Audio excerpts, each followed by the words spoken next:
बिस्मिल्लाहिर्रहमानिर्रहीम। अस्सलाम वालेकुम एवरीवन। वालेकुम अस्सलाम मैम। सब ठीक ठाक हैं। आज आप लोगों का इंटरैक्टिव सेशन होगा बिकॉज आज आप लोगों के जो प्रेजेंटेशंस मेरे पास आई थी आज हम उसके हवाले से इसको डिस्कस करेंगे और हम स्टार्ट करते हैं इसको। अच्छा, आप मुझे शहरियार एक तो होस्ट बना दें ताकि मैं इसको रिकॉर्ड भी कर लूँ और मैं इसके शेयर भी कर लूँ स्क्रीन को। सबसे पहले हम चलते हैं नाजिया नवाज की तरफ। नाजिया आप हैं हमारे साथ? Nazia unmute yourself. ठीक है, अब हम आज आपका प्रोजेक्ट डिस्कस करेंगे। ठीक है, तो हम आपके प्रोजेक्ट में देखते हैं कि आपका क्या बिग आइडिया था जी। तो आपका बिग ड्रीम था baking cakes and selling them online on order. ये आपका बिग आइडिया था। ठीक है, अच्छा, अब बिग आइडिया के पीछे क्या फिलॉसफी होती है कि बिग आइडिया में आप क्या चीज़ें, क्या यूनिक चीज़ दे रही है? क्योंकि बहुत सारे बेकरीज हैं, बहुत सारे केक्स हैं, बहुत सारी शॉप्स हैं, बहुत से लोग ये काम कर रहे हैं। अच्छा, अब आप मुझे ये बताएं कि आपके जहन में ऐसा क्या यूनिक सेलिंग चीज़ है, कौन सी ऐसी प्रपोजिशन है यूनिक सेलिंग कि जो आप सोचती हैं कि ये मुझे डिफरेंट करेगा लोगों से? क्या आपने इस बारे में सोचा? आइडिया आपका बहुत अच्छा है मैम। अभी तो मेरा स्टार्टर मैंने आपसे पूछा भी था, लाइक मैं आशा भी थी, तो कि मुझे जो कुछ टाइप्स के आते हैं ना बनाने, तो आपने गाइड किया था कि आप यही मेंशन करेंगे कि इसी टाइप के हैं और ये ऑर्डर पे ही मिल सकते हैं, क्योंकि अभी मेरा बहुत स्टार्टर, मुझे ऐसा लगता है कि टेस्ट जो है ना, लाइक बहुत ज़्यादा कॉम्पिटिशन है, तो टेस्ट एक ऐसी चीज़ है जो मेरी इस चीज़ को आगे लेके जा सकता है कि एक चीज़ फ्रेश होनी चाहिए और उसका टेस्ट जो है वो लाइक अच्छा होना चाहिए, और फिर जब ये आगे जाएगा काम तो फिर इसमें वैरायटीज तो ऐड होती जाएंगी। बिल्कुल बिल्कुल। अब देखें कि यहाँ जो बात मैं देखना चाह रही थी वो ये थी कि आपको अपना जो आप कहते हैं फ्लेवर पता है, आपको ट्रस्ट है, आपको अपने काम के ऊपर ट्रस्ट है, आपको पता है अपने स्किल के ऊपर ट्रस्ट है। ला दो पहले, मुझे ला के दो पहले। अनम्यूट कर दें।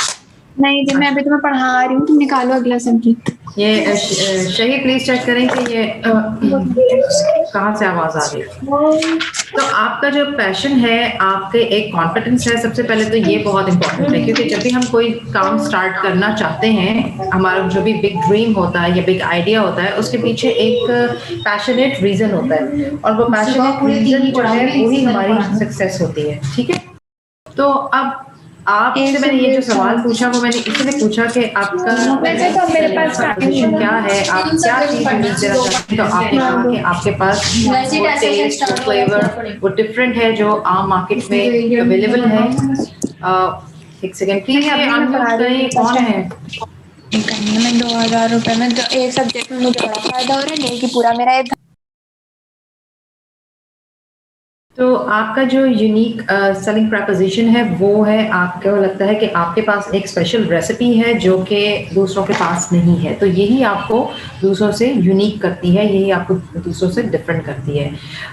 तो जब भी कोई भी स्टार्टअप आइडिया लेके आता है तो चीज़ें भी वही होती हैं, प्रॉब्लम्स भी वही होते हैं, सॉल्यूशंस भी उसी तरीके के आते हैं, लेकिन उसमें जिद्दत कैसे पैदा करनी है, उसके अंदर आपने उसको नया कैसे करना है, उसके अंदर इनोवेशन कैसे लानी है। तो that is a startup thing कि आप कोई चीज़ शुरू कर रहे हैं तो आप कुछ अपना उसके अंदर इंग्रेडिएंट डालेंगे और फिर आप अपने काम को स्टार्ट करेंगे। It's not about baking cakes, it's about everything you start. कोई भी बिजनेस आप लोग स्टार्ट करेंगे तो हमेशा यू जस्ट रिमेंबर कि आपके पास अपना एक यूनिक सेलिंग प्रपोजिशन होनी चाहिए, आपके पास अपना एक यूनिक आइडिया होना चाहिए, कुछ उसमें कुछ नया, कुछ जिद्दत। बिकॉज जैसे हम पिछले लेक्चर्स के अंदर भी बात कर चुके हुए हैं कि सब लोग काम कर रहे हैं और बहुत सदियों से दुनिया चल रही है और बहुत सारी, लेकिन इनोवेशन आती जा रही है। फर्नीचर में इनोवेशन आई, टीवी के अंदर इनोवेशन आई, लाइट्स के अंदर इनोवेशन आई। पहले आम बल्ब होते थे, फिर एलईडीज का आ गया, लाइट्स डिफरेंट हो गई, एनर्जी सेवर्स आ गए। तो इस तरह से जो जो वक्त के साथ साथ इंसान तरक्की करता है और वो आगे बढ़ता जाता है, तो उसको हमेशा अपनी नज़र रखनी चाहिए हर तरह के जो भी प्रॉब्लम्स हैं उनके ऊपर भी और उनके सॉल्यूशंस के ऊपर भी। और फिर वो प्रॉब्लम्स जिनके वो सॉल्यूशंस लेके आ रहे हैं, उसमें भी उनको ये देखना है कि वो सॉल्यूशंस के अंदर वो क्या यूनिक चीज़ लेके आ रहे हैं, वो क्या क्या ऐसी प्रॉब्लम है जिसको वो सॉल्व करें जो कि दूसरे लोग नहीं कर रहे हैं। तो ये एक इसके बताने का मकसद ये था कि आपको ये पता चल जाए कि आपका बिग आइडिया उसके पीछे कॉन्सेप्ट क्या है, ठीक है? अब आ जाते हैं टारगेट ऑडियंस पे। तो as an online cake selling market, it has a broad target market, ठीक है? People of all ages, children through adults, enjoy delicious treats and therefore will be incorporated in the target market. This product is not a high-priced item, and as a result, it will be available on to nearly all people regardless of varying incomes. अब ये इन्होंने बहुत अच्छा इसका explain किया है कि भाई ये तो एक ऐसी आइटम है जो कि बहुत महंगी भी नहीं है और ये अफोर्डेबल भी है और आपको अपनी टारगेट मार्केट भी पता है। अच्छा, अब टारगेट ऑडियंस जो है इसमें भी आपने थोड़ा सा और इसको वेरीफाई करना है, इसको थोड़ा सा और क्लियर करना है आपने कि ये आपने एक तो ये जनरल पब्लिक के बारे में बात हुई ना, इसमें तो सब लोग आ गए कि भाई ऑल एजेस के हैं, चिल्ड्रन हैं, एडल्ट्स हैं, सब लोग हैं, ठीक है? लेकिन अब आपने बेसिकली किस चीज़ को टारगेट करना है? क्या आप बर्थडे केक्स बना रहे हैं? क्या आप क्योंकि आप कस्टमाइज्ड केक की बात हुई थी, ठीक है? तो कस्टमाइज्ड केक के अंदर आप क्या दे रहे हैं? आप किस तरह से अपना जो आइटम है उसको कैसे यूनिक कर रहे हैं, ठीक है? तो जो आपका टारगेट ऑडियंस है वो बहुत ज़्यादा आपको पहले तो स्पेसिफाई करना पड़ेगा। तो अब आप मुझे बताएं कि आपके ज़हन में, जैसे आपने पूरी जनरल पब्लिक के बारे में तो बात की हुई है यहाँ पे, ठीक है? ये तो मतलब हर एज ग्रुप के लोग आ गए, हर तरह के लोग आ गए। आपने कहा कि अफोर्डेबल भी है, सब लोग ले भी लेंगे, लेकिन इसके अलावा जैसे आपने ये सोचा है कि आप इसको कोई इवेंट्स के हिसाब से कुछ टारगेट करेंगी लोगों को, या आप किस तरीके से इसको करेंगी? तो आप मुझे बताएं कि अब आप क्या सोच रही हैं इस यस मैम, मैंने सोचा है और आपने ही मुझे गाइड किया था कि जैसे कुछ ऐसे इवेंट्स आ जाते हैं जैसे 14 अगस्त है या इस तरह, तो उस टाइम आप प्रॉफिट और आपके जो चांसेस हैं कि आप अपने इस काम को लेके, और मैं उस पर इसको ना, मुझे आता तो है बट मैं इसे अब सीखना भी चाहती हूँ ताकि मैं उसके साथ साथ एक काम कर रही हूँ, इसको सेल कर रही हूँ जो मुझे काफ़ी सारे बनाने आते हैं। स्पॉन्ज केक है, उसमें ऑयल बिल्कुल नहीं होता, लाइक काफ़ी सारी टाइप्स आती हैं। बनाना केक है और काफ़ी सारी मुझे जो टाइप्स आती हैं, बट मैं इसमें और सीखना चाहती हूँ ताकि फिर वो चीज़ लाइक लोग काफ़ी सारी वेराइटीज़ मांगते हैं, बहुत सारे लोग ये काम ऑलरेडी कर रहे हैं। बिल्कुल। तो ये तो अभी जैसे कि मैं किस तरह से मैं इसको, मैंने लोगों के प्रोफाइल्स देखी हैं, उनके स्क्रीनशॉट्स लिए हैं अपनी डिस्क्रिप्शन तैयार करने के लिए। मैंने फेसबुक पे पेज बनाया और मैंने आपको पिक्चर सेंड करनी थी बट अभी नहीं कर सकी। और मैं यही सोच रही थी किस तरह से मैं इसको करूं, क्योंकि साथ साथ हम फ्रीलांसिंग का भी कर रहे हैं, तो उसमें टाइम था, किस टाइम का ड्यूरेशन आप सेट करना चाहते हो, सारी चीज़ें मैं देख। ठीक है, अभी आपने जैसा फ्रीलांसिंग की बात की तो आपने अपना बना लिया है वो आपका लोगो जो है? नहीं मैम, अभी हमें एक प्रैक्टिस कराई है उन्होंने सिग्नेचर लोगोस की, लाइक अभी हम थोड़ा आगे जाएंगे तो फिर इंशाल्लाह मैं इसका कर लूँगी। मैंने अपने केक्स की पिक्चर्स कल जब अपलोड की तो मैम वहाँ लोगों ने ना ऊपर अपना एक दिया हुआ है कि उनकी कोई कॉपी नहीं कर सकता, करेगा भी तो उनका एक नाम, तो मुझे यही फील हो रहा था जी कि आपको अपना काम करना है। अच्छा, इससे एक तो ये भी आपको शौक होगा कि आपने अपनी कुछ चीज़ें क्रिएट करी, जैसे आप घर में केक बना रही हैं या आप कोई भी केक बना रही हैं फॉर प्रैक्टिस, तो आप उसकी पिक्चर ले सकती हैं। अच्छा, दूसरा ये भी हो सकता है कि आपने कोई केक खरीदा भी है, तो अगर आपको बनाना आता है तो आप उसकी पिक को देखिए, वो आपका कॉपीराइट है, वो आप खुद बना अगर सकती हैं उसको, तो ये भी एक ऑप्शन है आपके पास। लेकिन फिर भी मैं आपको बताऊँगी कि इंटरनेट के ऊपर आपको ऐसे मिल जाती हैं साइट्स जहाँ पे कि आपको कॉपीराइट फ्री चीज़ें दस्तयाब हैं, वो आपको मिल जाती हैं अगर आप उसको थोड़ा सा और सर्च करें। अब देखें, आपने इस पूरी प्रैक्टिस के बाद ये सीखा कि आपने रिसर्च भी करना है, आपका रिसर्च वर्क अच्छा होना चाहिए, आपको जो भी प्रोडक्ट है उसके हवाले से सारी बातें पता होनी चाहिए। अब जैसे अभी आपने केक की बहुत सी किस्मों की बात की, ठीक है? स्पॉन्ज केक है, प्लेन केक है, क्रीम केक है, तो ये देखिए अब हाँ, बनाना केक है। तो अब आप जब भी अपने जो भी केक्स हैं, अगर आप सिर्फ केक को ही स्पेसिफाई कर रही हैं, वही आपकी नीश है कि केक ही है और उसके अंदर आप वैरायटी दे रही हैं, ठीक है? तो आप सबसे पहले तो नाम एक ऐसा सोचेंगे जो कि ये डिस्क्राइब करेगा ये केक शॉप है, क्योंकि हम अगर बेकरी में भी जाते हैं, जैसे आपके, अब इसका ये मतलब नहीं आप समझे कि आपको कोई बेकरी खोलनी पड़ेगी या कोई शॉप बनानी पड़ेगी, no, it's your online bakery, ठीक है। दिस मैं आपसे विल बी शेयर योर कर सकती हूँ क्योंकि मैंने इसके पेज का नाम डिसाइड किया था जी जी और उसको बिल्कुल रखा कर है दें। Order cakes you crave. Order cakes you create, you अच्छा क्रेव ये भी अच्छा क्रेव नाम है, क्रेव, ओके ठीक है। इसको थोड़ा सा ये आप इसकी टैगलाइन बना लें, ठीक है। ऑर्डर केक यू क्रेव, ये अच्छी टैगलाइन है, लेकिन इसके ऊपर एक स्पेसिफिक नाम आना चाहिए, जैसे cakes bakes, order your order cake you crave, ठीक है। तो इस तरह से लोगों को पता चलेगा कि यहाँ सिर्फ केक्स ही मिल रहे हैं, वो अपना टाइम भी वेस्ट नहीं होगा उनका, और वो आराम से जाके केक को खरीद भी लेंगे। और वो आपको जब आप उनको अपलोड करेंगी तो उसके ऊपर सारी आपने जितनी भी उसकी जो किस्में हैं केक की वो एक तो लिखनी है, ठीक है। दूसरा ये कि आपने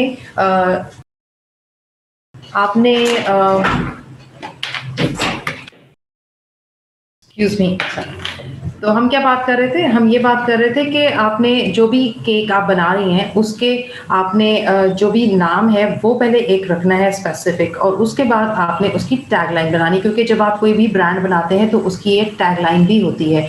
और जिस तरह से आपने कोई भी एक वर्ड लेके उसका आप नाम बनाएंगी अपनी ऑनलाइन बेकरी का, आपको फिजिकल जाने की ज़रूरत नहीं, क्योंकि आपकी ऑनलाइन ही वो बेकरी होगी। अगर आपको कोई पूछेगा तो आप बताएंगे कि I am an entrepreneur, startup, और ये मेरे केक्स की एक मेरी ऑनलाइन बेकरी है, ठीक है। मैं इसलिए बताती हूँ ताकि आपको पता हो कि जब आप किसी से बात करें तो आपने उसको कैसे करना है, ठीक है। इसके बाद अब आपका जैसे टारगेट ऑडियंस में लोग आ गए, आपकी को तमाम किस्में आ गई, जैसे हमने कस्टमाइज़ केक की बात की कि आप अपने किस तरह से केक्स को कस्टमाइज़ करके कर सकती हैं, और कोशिश करें कि आप अपनी ही कुछ ऐसा कुछ प्रैक्टिस में ले आएँ चीज़ें, और उनकी अगर आप खुद केक्स की तस्वीरें ले लें, अपनी प्रोडक्ट फ़ोटोग्राफ़ी अगर आप कर लें और फिर उसको अपलोड करें, तो वो आपको भी तसल्ली रहेगी कि हाँ, ये मैंने बनाया था, ये मेरे हाथ से गुज़र गया है, और मैं इसको बना सकती हूँ और सेल कर सकती हूँ। तो आपको यहाँ से पता चल जाएगा कि आप कितने पानी में खड़ी, क्योंकि सबसे ज़्यादा जो इम्पोर्टेंट होता है जब भी हम कोई बिज़नेस स्टार्ट करते हैं तो हमें अपनी प्रोडक्ट का पता होना चाहिए, हमारी प्रोडक्ट में कितना दम है और हमारी प्रोडक्ट कितनी अच्छी है। अब हम नेक्स्ट स्लाइड आपकी चेक करते हैं। अच्छा जी, आपका है बिजनेस मॉडल, आपने ये बनाया है कि online selling cakes has a huge target market. फिर वही बात आपने यहाँ पे की, ठीक है, कि लेकिन देखें इस तरह तो हम जो भी काम करेंगे तो हम इसको यही कहेंगे कि ह्यूज टारगेट मार्केट, तो मतलब बहुत सारे लोग हैं तो दे आर, इस तरह नहीं, आपने इसको स्पेसिफिक करना है कि आपकी टारगेट मार्केट कौन है।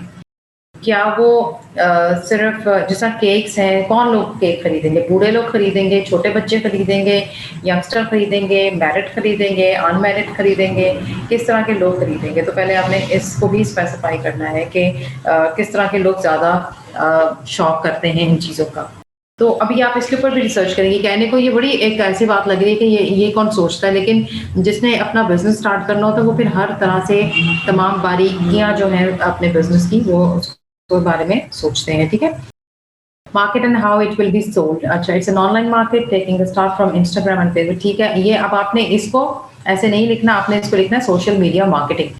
जब भी हम अपना बिजनेस मॉडल बनाते हैं या हम कोई भी पिच तैयार करते हैं अपने बिजनेस को पिच करने के लिए कहीं पे, तो हमें सबसे पहले इन बातों का रखना, और हमें बहुत ब्रीफली चीज़ें, क्योंकि बहुत ज़्यादा पॉइंट्स नहीं लिखने होते हैं, हमें बस ब्रीफ बताना होता है कि हम, यानी कि आपने कूजे में दरियाबंद करना होता है, आपने कम अल्फाज में मैक्सिमम अपनी जो बिजनेस आइडिया है उसको एक्सप्लेन करना होता है कि मैं क्या, मेरे जहन में क्या है या मैं क्या चाहती हूँ। तो जितने कम अल्फाज का आप चुनाव करते हैं वो उतना ही ज़्यादा इम्पैक्टफुल होता है। अब इसके अंदर आप इसको इसी तरह करेंगी कि सोशल मीडिया मार्केटिंग के थ्रू आप इसको करेंगी, और इसके अलावा मुझे बताएंगे और आप क्या करेंगी। अगर ऑनलाइन मार्केट भी है तो इसमें आप और क्या कर सकती हैं। मैम सपोज फेसबुक और इंस्टाग्राम से हटके बिल्कुल, क्योंकि देखें वेबसाइट भी हो सकती है, ठीक है, और यूट्यूब, क्योंकि अच्छा यूट्यूब, वेबसाइट, ये सब हमारा ऑनलाइन उसमें आ गया ना।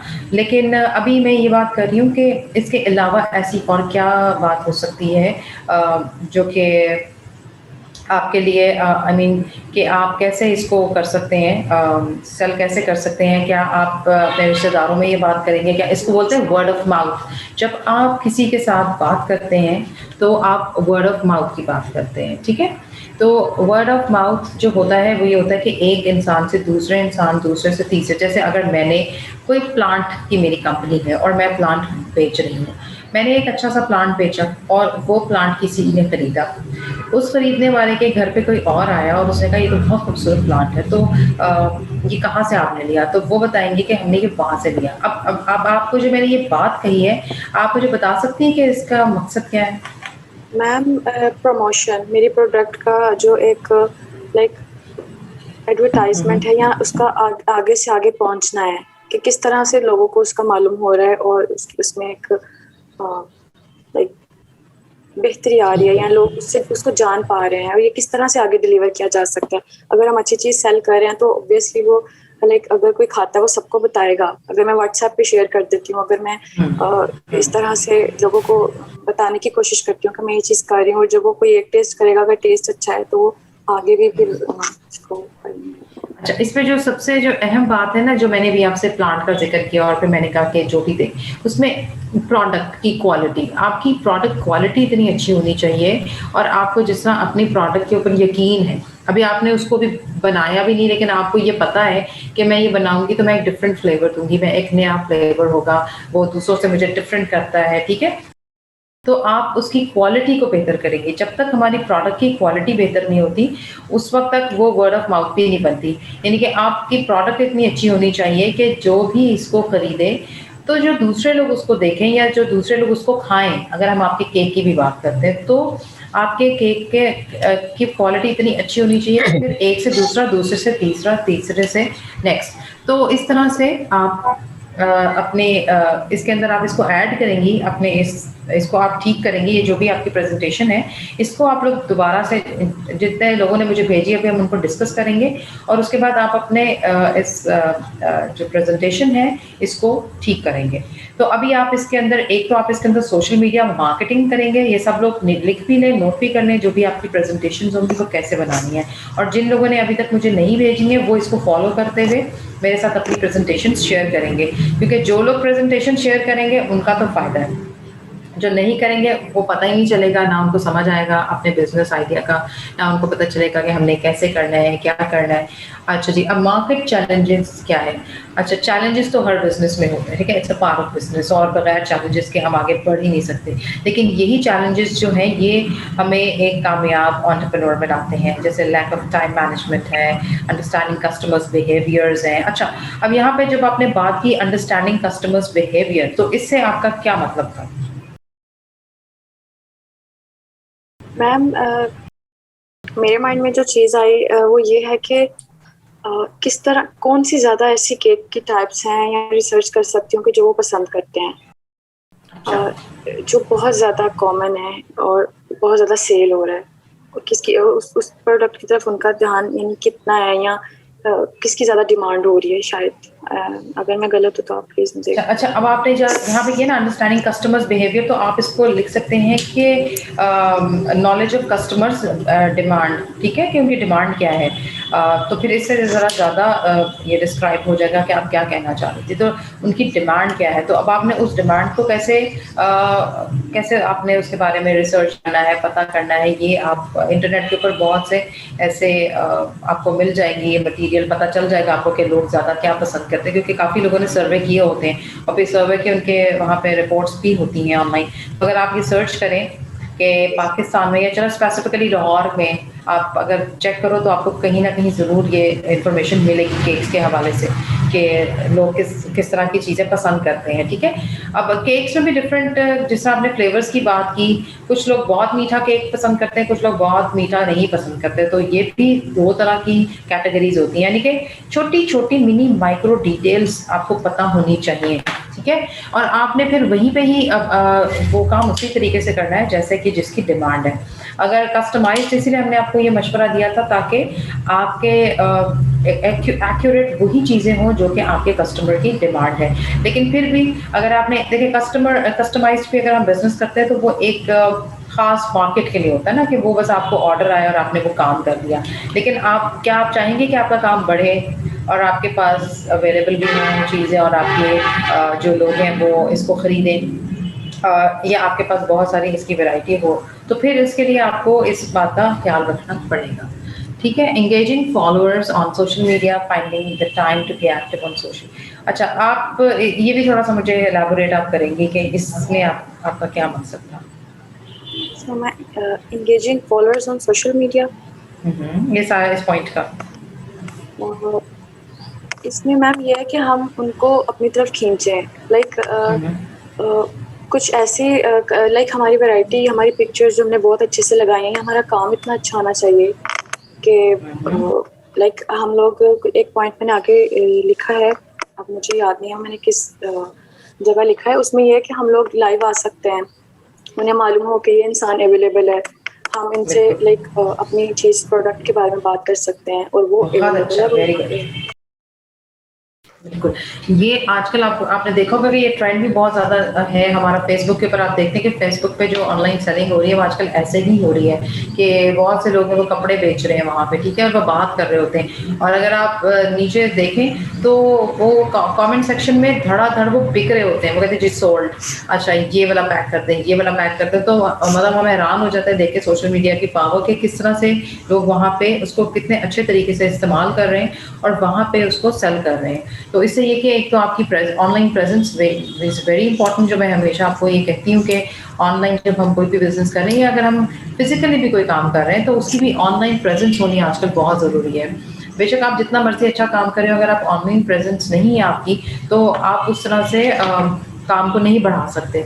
और आप देखें कि आजकल हम जिससे भी मिलते हैं या बात करते हैं तो हम उसका सोशल मीडिया ज़रूर चेक करते हैं, क्योंकि सोशल मीडिया एक ऐसा प्लेटफॉर्म है जहाँ पे हमें किसी भी पर्सन के बारे में उसकी क्या कर रहा है या उसका माइंडसेट क्या है, वो किस तरीके की क्या उसने चीज़ें शेयर की हैं, यहाँ से पता चलता है कि अब माइंडसेट कैसे आप पढ़ते हैं लोगों के। The things we share on social media ये बहुत ज़्यादा रोल प्ले करती है हमारी पर्सनालिटी के बारे में। लोगों को पता लगता है कि भाई अच्छा इसका ये माइंडसेट है, ये इस तरह की चीज़ें पसंद करते हैं। कोई लोग बहुत इस्लामिक पोस्ट लगाते हैं और कोई लोग बहुत लाइवली किस्म की पोस्ट लगाते हैं, कुछ लोग म्यूज़िक शेयर करते हैं, कुछ लोग रिलीजन के बहुत करीब होते हैं। तो ये सब चीज़ें जो हमें अच्छी लगती हैं वही चीज़ें पोस्ट करते हैं ना। कुछ लोग अपने काम के बारे में बहुत ज़्यादा बात करते हैं कि उनको अपना काम बहुत पसंद होता है, तो हम वही चीज़ें सोशल मीडिया के ऊपर लगाते हैं जो कि हमें पसंद होती है। तो जब भी आप किसी के भी बारे में सर्च कर रहे हो तो हमेशा जाके सोशल मीडिया ज़रूर देखें, और जब आपका भी जो कस्टमर होगा वो भी इसी तरह से आपका सोशल मीडिया आके देखेगा, तो आप अगर उसके ऊपर एक्टिव हैं तो उनको बहुत अच्छे से यकीन हो जाएगा कि हाँ नाज़िया इज़ प्रेजेंट है और नाज़िया बहुत अच्छा काम कर रही है। बल्कि नाज़िया आप अपने जो केक्स हैं उसको कभी बनाने के बारे में भी कुछ बता सकती हैं, कोई छोटे मोटे जो आपने मतलब जो शेयर करना चाहें तो वो आप अपने यूट्यूब के ऊपर भी लगा सकती हैं। इस तरह के रेसिपीज़ भी बता सकती हैं, क्योंकि हर बंदा अगर रेसिपी सुन भी लेगा तो ज़रूरी नहीं कि वो बना भी दे, और हर कोई बना भी नहीं सकता। देखते तो हम सब कुछ हैं लेकिन हम सब कुछ नहीं कर सकते हैं। तो ये भी एक है मिथ है कि हम किसी की रेसिपी ले लेंगे तो शायद हम वैसे ही बनाने लग जाएंगे। ऐसा नहीं होता, सबका अपना अपना तरीका होता है। Okay, making your website and page in dynamic. अच्छा, पेज डायनामिक, अच्छा जी, अब इसको भी थोड़ा सा एक्सप्लेन करेंगे, ये इसमें आपका क्या मकसद था? मैम मैम आपको जी, making my website page dynamic, उसमें डिफरेंट डायनामिक तो आपने बड़ा पावरफुली यूज किया ना, ऐसा लग रहा है बड़ा उसमें जोश और जज्बा मुझे फील हुआ है। मैम मुझे मालूम नहीं था कि मैं फर्स्ट पे लाइक मुझे मालूम नहीं था, मैंने वो पेजेस कहीं रखे हुए हैं और मैंने हर चीज़ समझ के यहाँ पे डाली थी अपनी इस प्रेजेंटेशन में। तो मेरे माइंड में जो ये आ रहा है वो मेरे माइंड में ये आ रहा है कि मुझे उसमें इस तरह का बनाना चाहिए अपनी वेबसाइट या पेज के प्रॉपर तरीके से बनाना चाहिए और उसमें काफ़ी वैरायटीज़ और हर चीज़ का ख्याल रखना चाहिए कि वो अट्रैक्ट करे कस्टमर्स को। तो आपको लगता है कि आप किस तरीके से इसको अट्रैक्टिव कैसे बना सकती हैं अपने पेज? मैं वीडियोस डाल सकती हूँ उसमें, लाइक अगर खाली पिक्चर्स कोई रख रहा है अपने केक्स की तो मैं उसमें छोटे छोटे क्लिप्स अगर मैंने बना लिया है, लाइक और मैंने सेल करने के लिए बनाया, बट कुछ टाइम पहले मैं बना सकती हूँ वो चीज़, उसकी मैं वीडियोस अच्छे तरीके से बना के उनको एडिट करके लगा सकती हूँ, एक वैरायटी दे सकती हूँ अपने पेज को या वेबसाइट को, कि जिससे लोग अट्रैक्ट होके वहाँ आएंगे और वो डिफरेंट करेगा दूसरी पेजेस से या वेबसाइट से मेरी वेबसाइट और पेज को। अच्छा, तो लेकिन आपने इसको चैलेंजेस में क्यों लेते हैं? कि ये हमें चैलेंजेस फेस करने होते हैं, हमें इन चीज़ों का ख्याल रखना होता है कि टाइम की मिसमैनेजमेंट ना हो, हम कस्टमर के बिहेवियर्स को लाइक अंडरस्टैंड करना है, ये भी हमारे लिए चैलेंज है। हमें उन्हें एंगेज करना है, हमें राइट टाइम पे एक्टिव होना है, फाइंडिंग द टाइम। हमें इतना टाइम होना चाहिए कि हम एक्टिव हो जाएं सोशल मीडिया पे, और अपनी वेबसाइट को इतना अच्छा बनाना है कि वहाँ पे अट्रैक्ट हों कस्टमर्स, जो हमारी टारगेट ऑडियंस है वो वहाँ पे आएँ, और रियल टाइम बिल्कुल ठीक allow customers to work in real time, और मतलब जो हमें सूटेबल है टाइम या वही आवर्स हमें वहाँ रखने चाहिए और उसके अकॉर्डिंग हमें चलना चाहिए। और मैम मैं फर्दर एक्सप्लेन करूँ? बिल्कुल, बिल्कुल, मैं आपकी बात सुन रही हूँ। रॉन्ग प्लेटफॉर्म है, जैसे अगर सेलिंग करना चाह रही हूँ मैं, तो मुझे ये इतना अंदाजा नहीं है कि ट्विटर पे भी लोग लाइक कर रहे हैं या नहीं। मेरे माइंड में फेसबुक और इंस्टाग्राम आता है, और अगर मैं ट्विटर पे जाकर ये सारा कुछ कर लेती, शायद मुझे इतनी जल्दी रिस्पॉन्स ना मिलता जितना मुझे अब मिल सकता है। या मैं इस तरह से अगर कोई और ऐप्स हैं, ऐप्स तो बहुत सारे हैं, टेलीग्राम या बहुत सारे और हैं शायद, लेकिन वो जो मेरी प्रोडक्ट के लिए जो चीज़ अगर मैं रिसर्च करती हूँ, बहुत ज़्यादा वहाँ पे एक काम हो रहा है, सेलिंग हो रही है, तो मुझे भी वहीं जाना चाहिए। मैं रॉन्ग प्लेटफॉर्म चूज नहीं कर सकती, इसीलिए मैंने फेसबुक और इंस्टाग्राम को ही किया। और यूट्यूब भी इसके अंदर आपके लिए अच्छा एक प्लेटफॉर्म साबित हो सकता है, अगर आप यूट्यूब को भी इस्तेमाल, जैसे मैंने आपको कहा कि आप इस पे अपनी रेसिपीज़ वगैरह कर सकती हैं। अच्छा, एक बहुत बड़ा चैलेंज है जो आप यहाँ पे मिस कर गई हैं, क्या कोई आप मुझे बता सकती हैं आपके, अगर आप थोड़ा-सा अपने ज़हन पे ज़ोर डालें, तो एक बहुत बड़ा चैलेंज होता है हमारी ज़िंदगी में जब हम बिज़नेस शुरू करते हैं, तो वो क्या चैलेंज है? Profit. No, profit is not challenge, profit तो प्रॉफिट होता है। रेवेन्यू थोड़ा-सा। मैम मेरे अच्छा, अगर हमारे पार्टिसिपेंट्स में से कोई हमें यहाँ पे बता सके कि एक बहुत बड़ा चैलेंज होता है मार्केट चैलेंज, अगर वो कोई मुझे बता दे, और हम इसके बारे में काफ़ी बात कर भी चुके हैं। अच्छा, ये एक आंसर तो आया है, गेनिंग ट्रस्ट, वो भी है, बिल्कुल ट्रस्ट मैटर्स भी होते हैं, लेकिन हमारे कॉम्पिटिटर्स, जब आप मार्केट चैलेंज की बात करते हैं किसी बिजनेस में, तो आपके कॉम्पिटिटर्स इसमें बहुत बड़ा रोल प्ले करते हैं। आपको पता है कि कॉम्पिटिटर्स का फ़ायदा कितना होता है? एक तो जो आप काम कर रही हैं उसी तरह का वो काम कर रहे होते हैं, ठीक है? आपके काम को उन्हीं के काम से खतरा होता है, उनके काम को आपके काम से खतरा होता है। दोनों कॉम्पिटिशन में, जैसे आप कोका कोला और पेप्सी की मिसाल ले लें, तो दोनों में कॉम्पिटिशन रहता है कि भाई एक जैसी प्रोडक्ट्स तकरीबन होती हैं, तो क्या फ़र्क है? जैसे कोका कोला और पेप्सी देखने में तो एक जैसे ही लगते हैं, लेकिन उनके फ्लेवर्स अगर आपने गौर किया हो तो डिफरेंट हैं। क्यों? सही कह रही हूँ या गलत? यस मैम, ऐसा ही है ना? तो वो क्या होता है, हम कुछ लोगों का, अच्छा अब आप ये देखो कि कुछ लोगों को पेप्सी का फ्लेवर पसंद होता है, कुछ को कोक का पसंद होता है, तो प्रोडक्ट तो एक जैसी है, तकरीबन तरीका भी एक ही जैसा होता होगा, लेकिन कुछ उन्होंने अपनी कुछ ऐसी रखी हुई है यूनिक सेलिंग प्रपोजिशंस के वो उसको डिफरेंट करते हैं एक दूसरे से। तो जब भी आप मार्केट चैलेंजेस की बात करें तो अपने कंपटीटर्स को कभी ना भूलें, क्योंकि competitors play the main role in your business.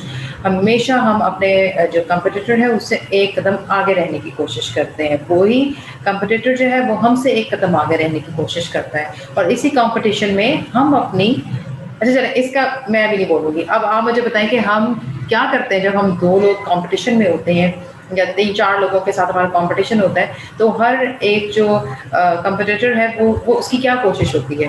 पहले मैं आपसे जानना चाहूँगी, फिर मैं आपको जवाब दूँगी। मैम मेरे माइंड में ये आ रहा है कि अपनी चीज़ की जो क्वालिटी है वो बहुत अच्छी रखने की कोशिश कर सकते हैं हम लोग। टेस्ट, अपनी रेसिपीज को चेंज कर सकते हैं, इनोवेशंस ला सकते हैं, ऐसी चीज़ें जो अट्रैक्ट करें। एक्सीलेंट, बिल्कुल। तो हम एक्चुअली जब हमारे साथ ये कॉम्पिटिटर्स आ जाते हैं तो हम अपनी प्रोडक्ट को बेहतर करने में लग जाते हैं, और this is very very healthy. जी हफ्सा, आप कुछ कहना चाह रही हैं?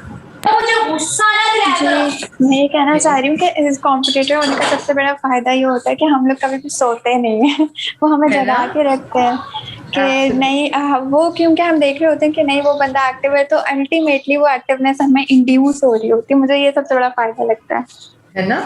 बहुत फ़ायदा होता है क्योंकि हम लोग ये सोचते हैं ना ओहो कॉम्पिटिटर है, अब क्या होगा? अच्छा, अब इसमें आज हम इस एक्सरसाइज़ से आज हम ये सीखेंगे कि जब भी कोई मुश्किल आती है या परेशानी आती है तो फिर हमें उसमें से खुशी-खुशी निकलना कैसे होता है, ठीक है? अगर कॉम्पिटिटर आ गया तो हमें घबराना, परेशान नहीं होना, बल्कि हम ये कोशिश करेंगे कि हमने अपनी प्रोडक्ट को कैसे बेहतर बनाना है। और यकीन करो इसमें इतना मज़ा आता है जब आप अपनी प्रोडक्ट को और बेहतर करते हैं। अच्छा, फिर आपके कॉम्पिटिटर कहेगा अच्छा वाओ इसने ये कर दिया, अब मैं ये कर लेता हूँ, ये कर लेती हूँ, तो वो और बेहतर करता है। आप जब उसको देखते हैं अच्छा इसमें ये भी सबसे इम्पोर्टेंट है कि आपको पता होना चाहिए कि मार्केट में आपके कॉम्पिटिटर्स कौन हैं, ठीक है? अगर आपको यही नहीं पता होगा तो आपका मुकाबला किससे है? हम लोग ऐसे भी होते हैं कि बहुत से लोग हैं जो अपना काम कर रहे होते हैं, अच्छा वो आराम से बस सिर्फ अपने एक सीधी लाइन पे चल रहे होते हैं। उनको कोई पता नहीं कि उनके जैसा दूसरा, तो वो कहते हैं अच्छा 4 रुपए आ रहे हैं, 5 रुपए आ रहे हैं, 10 रुपए आ रहे हैं, बस ठीक है, हम इसमें खुश हैं। लेकिन ऐसा नहीं होना चाहिए।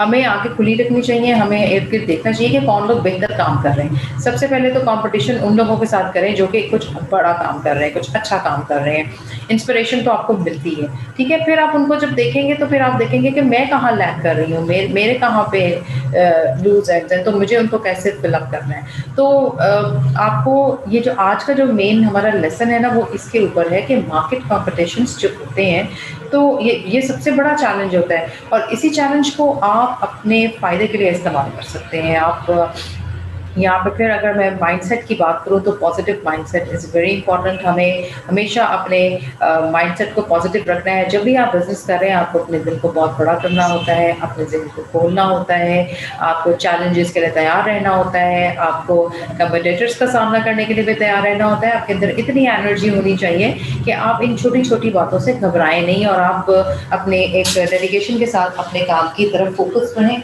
और आप अपने काम को इसी तरह से बेहतर कर सकते हैं, ठीक है? तो और कोई कुछ अपना इनपुट देना चाहेगा इसमें?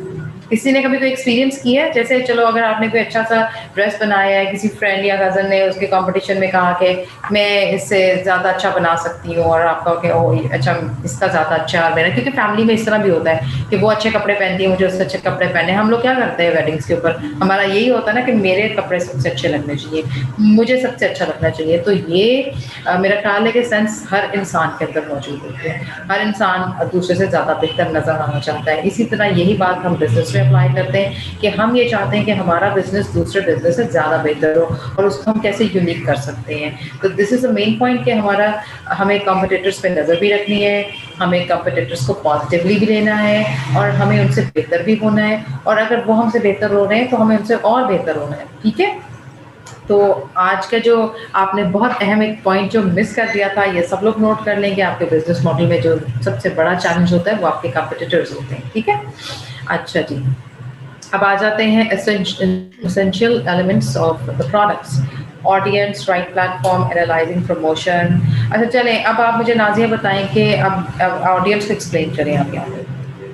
मैम, किसी भी प्रोडक्ट का जो एसेंशियल एलिमेंट है वो उसकी ऑडियंस होते हैं कि उन्हें क्या पसंद है। लाइक वही इसमें वैरायटी ही आ जाती है, जैसे टारगेट ऑडियंस है इसमें वही चीज़ आ जाती है कि लाइक उनको क्या चीज़ ज़्यादा पसंद है, क्या चीज़ सबसे ज़्यादा सेल हो रही है, कहाँ पे हम ये चीज़ लाइक ज़्यादा सेल कर सकते हैं और ऑडियंस क्या पसंद कर रही है, ये सब चीज़ें ही इसमें आ जाती हैं कि अगर हम ऑडियंस इसकी आप पहले टीच कर लें। ऑडियंस की ही बुनियाद पे हम एक चीज़ को लाइक अच्छे तरीके से आगे लेके चल सकते हैं और हमें पता चल सकता है हम इसमें कितनी वेरिएशंस कर सकते हैं, इनोवेशंस कैसे लाइक चीज़ें कर सकते हैं। ऑडियंस के बिहेवियर्स को ही देखते हुए हम ये चीज़ कर सकते हैं। बिल्कुल ठीक है। अच्छा, अगर हम इसको चेंज कर दें ऑडियंस को और हम ये लिख दें कि टारगेट मार्केट, ठीक है? टारगेट मार्केट आपकी है या आपका कस्टमर है, कस्टमर आपका पोटेंशियल कस्टमर, ठीक है? कि वो इसके बारे में आपकी प्रोडक्ट के बारे में क्या सोच रहे हैं, क्या कर रहे हैं। अच्छा, राइट प्लेटफॉर्म क्या होता है?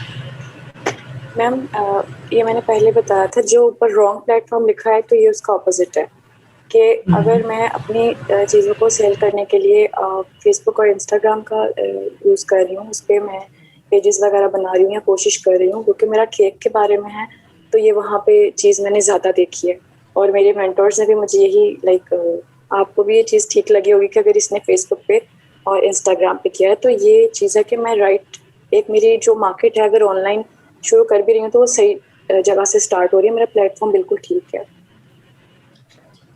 अच्छा, एनालाइजिंग प्रमोशन ये क्या है एक्चुअली? आज तो आप लोगों से मैंने पढ़ना है ना, आज तो मेरी क्लास है आप लोगों की, आज तो आप लोग टीचर हैं। एनालाइज लाइक प्रमोशन कि मैं अपनी चीज़ को कैसे प्रमोट कर पा रही हूँ। मैंने उसका ऐड दे दिया है, लाइक व्हाट्सएप स्टेटस रख दिया है, या अगर मुझसे किसी ने ख़रीदा है और ऑडियंस आपस में आगे आगे आगे उसको कैसे पहुँचा रहे हैं, और इस तरह से भी मेरी प्रमोशन हो रही है। तो इसमें वो चीज़ आ रही है कि किस तरह से उसका जो एडवर्टाइजमेंट है या उसका लोग जाने उसके बारे में, किस तरह से वो आगे आगे जाएगा, ये चीज़ इसमें इसको एनालाइज करना कि किस तरह से मैं इसको प्रमोट करूं या मुझे करना है, क्या क्या वेज हो सकते हैं। बिल्कुल ठीक। अच्छा, इसमें ये जैसे आपने एनालाइजिंग का ये ठीक है कि आप उसका अपडेट रखेंगे अपना जो भी आप उसमें करें। क्या आपको लगता है कि हम इसमें से एक एलिमेंट मिस कर रहे हैं और बड़ा इम्पोर्टेंट? आप बताइए। कोई बता सकता है? मैं बताऊँ? जी, आपका नाम बोल के फिर बताइए। हफ्सा खावर। जी, हफ्सा, अच्छा, जी, हफ्सा। मुझे लगता है एनालाइजिंग प्रमोशन में एक चीज़ आई थिंक फीडबैक भी आता है, क्योंकि फीडबैक इटसेल्फ भी प्रमोशन है हमारे बाकी ऑडियंस के लिए, और हमारे लिए जो है वो बिल्कुल मिरर है। वो हमें बता रहे होता है हमारे प्रोज एंड कॉन्स हमारे प्रोडक्ट के। और दूसरा, एनालाइजिंग प्रमोशंस में हमारे कुछ एनालिटिकल ऐसे प्लेटफॉर्म्स आते हैं जैसे ऐप्स वगैरह, जो हमारी सारी चीज़ों को वो कर रहे होते हैं, दे ट्रैक कर रहे होते हैं हमारे उसको। तो आई थिंक उसमें वो हम कंसिडर करेंगे वाले ऐप्स। बिल्कुल ठीक है, बिल्कुल ठीक है। अच्छा, इसमें एक यहाँ पे अगर आप लोग ऐड कर लें तो कस्टमर सैटिस्फैक्शन बड़ी ज़रूरी है कि कस्टमर की तसल्ली आपने कैसे करनी होती है, ठीक है? हो सकता है कोई आपका केक ले जाए, कस्टमाइज़ करवा के ही ले जाए और वो कहे कि ओह! ये इसमें तो मीठा कम था, इसमें तो फीका आई मीन ये फीका था या ये मीठा ज़्यादा था, तो कुछ भी इस तरह की, तो वो आपने उसको उस क्वालिटी को कैसे मेंटेन रखना है? जी नाज़िया, अगर आपका कस्टमर सैटिस्फाइड नहीं है तो आप उसको कैसे सैटिस्फाई करेंगे?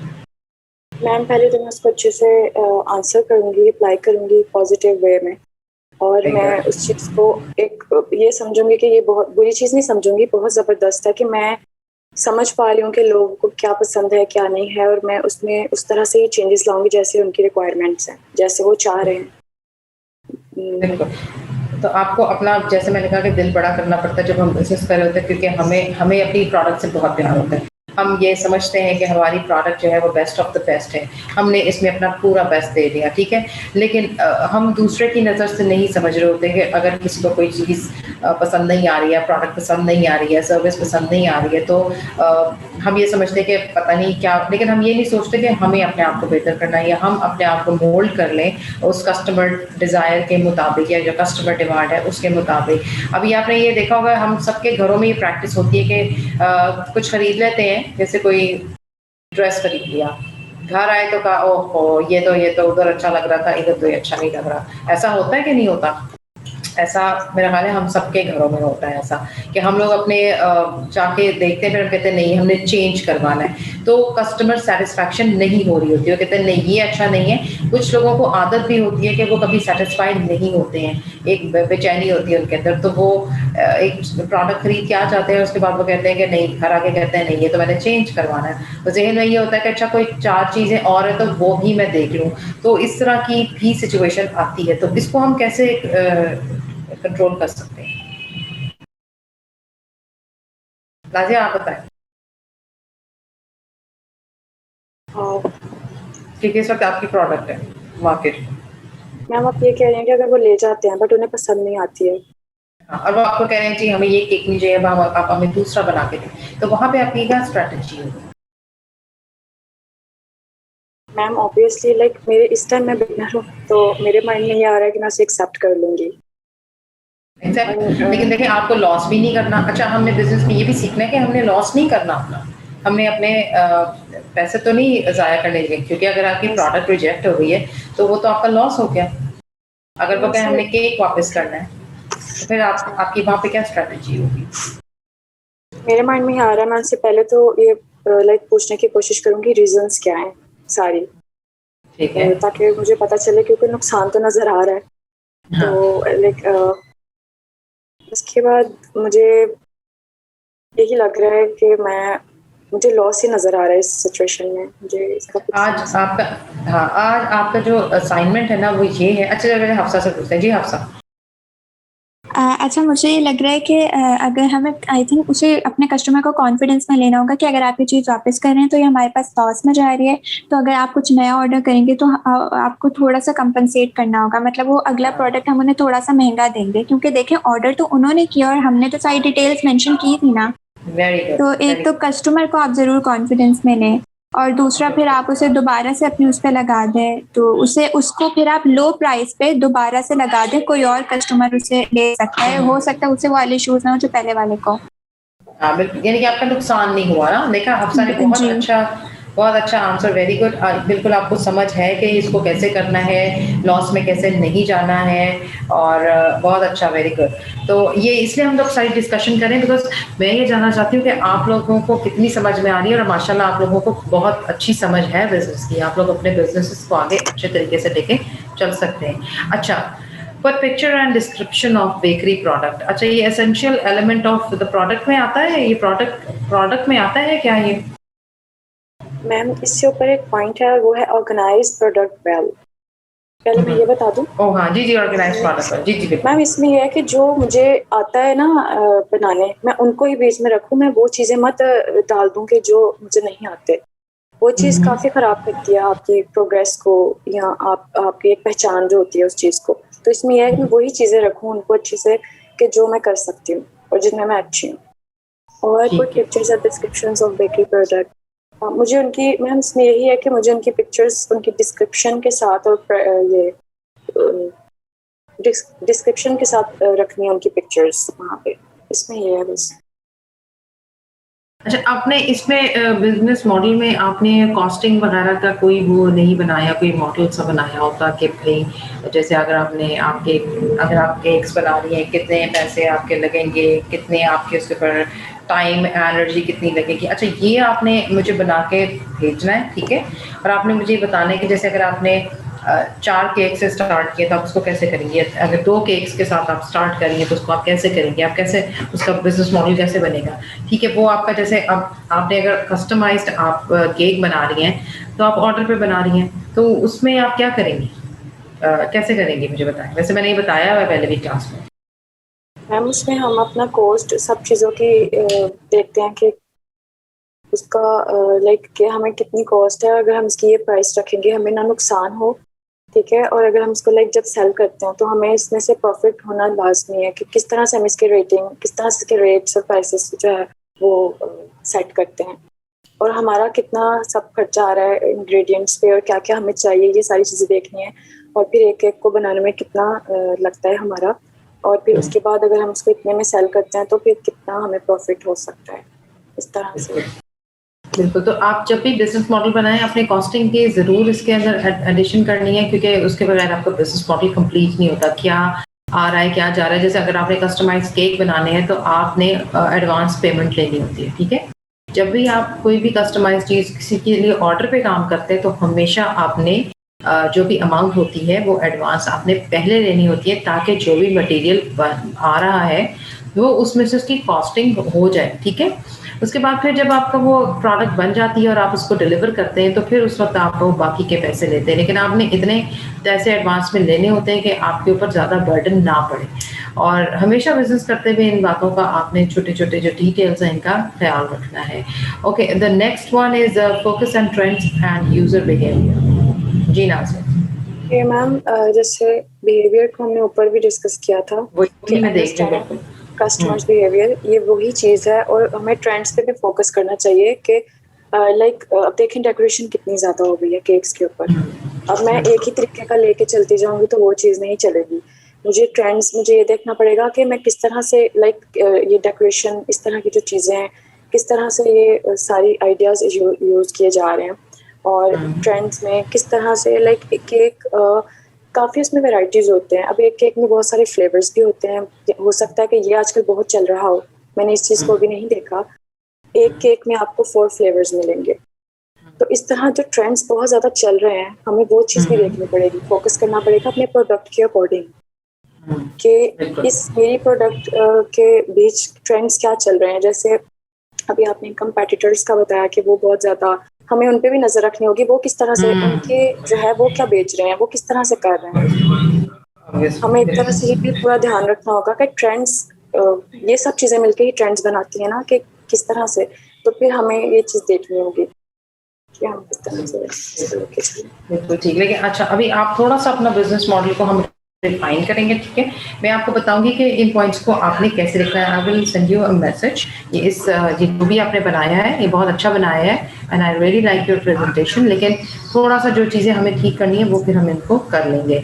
जैसे मैंने आपको बताया कि इसको बहुत कंसाइज और बहुत टू द पॉइंट होना चाहिए सब चीज़ों को।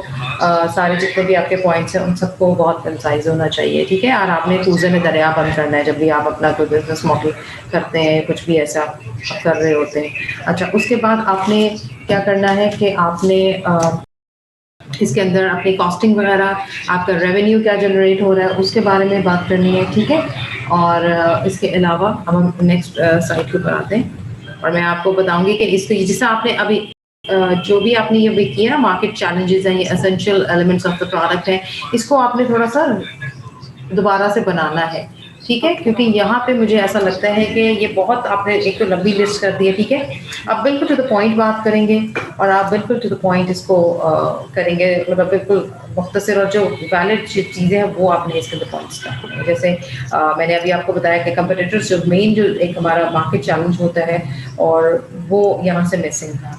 इसी तरह जो बाकी चीज़ें जो एक दूसरे के साथ रिलेट कर रही हैं उनको इसमें से हम एक्सक्लूड कर देंगे, ठीक है? इसमें कुछ गैर ज़रूरी चीज़ें उनको हम निकाल देंगे। वैसे आपने अच्छा किया कि वो लिखनी थी तो हमने उनको डिस्कस कर लिया, लेकिन अब आई होप कि आपको समझ आ रही हो कि आपने अपना बिजनेस मॉडल कैसे बनाना है। आपका रेवेन्यू, आपका कॉस्टिंग, आपका एक्सपेंसेस और प्रॉफिट क्या आ रहा है वो आपने वो बनाना है कि वो आपका कैसे बनेगा, ठीक है?